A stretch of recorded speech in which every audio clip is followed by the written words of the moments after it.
இந்த நாளில் இந்த கடவுள்களை கும்பிடுவது நல்லது. அவை என்ன என்பதை தெரிந்து கொள்ள நமது சேனலை சப்ஸ்கிரைப் செய்து கொள்ளவும். மேலும் உங்களுக்கு முருகர் பிடிக்கும் என்றால் ஓம் முருகா என்று கமெண்ட் செய்து கொள்ளவும். திங்கட்கிழமை சிவபெருமானுக்கு அர்ப்பணிக்கப்பட்ட நாள். இந்த நாளில் சிவனை வழிபட்டால் மன அமைதி, குடும்ப ஒற்றுமை, கவலை நீக்கம் கிடைக்கும். செவ்வாய்க்கிழமை முருகப்பெருமானின் நாள். அவரை வழிபட்டால் தைரியம், எதிரிகளை வெல்லும் சக்தி, தடைகள் நீக்கம் கிடைக்கும். புதன்கிழமை விஷ்ணு பகவானின் நாள். அவரை வழிபட்டால் அறிவு, தொழில் முன்னேற்றம், வாழ்க்கையில் நிலைத்தன்மை கிடைக்கும். வியாழக்கிழமை குரு பகவானின் நாள். தட்சிணாமூர்த்தியை வழிபட்டால் கல்வி வளர்ச்சி, ஞானம், நல்ல வழிகாட்டுதல் கிடைக்கும். வெள்ளிக்கிழமை மகாலட்சுமி தேவியின் நாள். அவரை வழிபட்டால் பணவரவு, செல்வ வளம், குடும்ப சந்தோஷம் கிடைக்கும். சனிக்கிழமை சனீஸ்வர பகவானின் நாள்.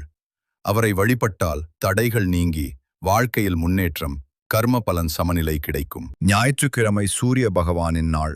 அவரை வழிபட்டால் ஆரோக்கியம், தன்னம்பிக்கை, தலைமைத்தன்மை, நல்ல ஆற்றல் கிடைக்கும்.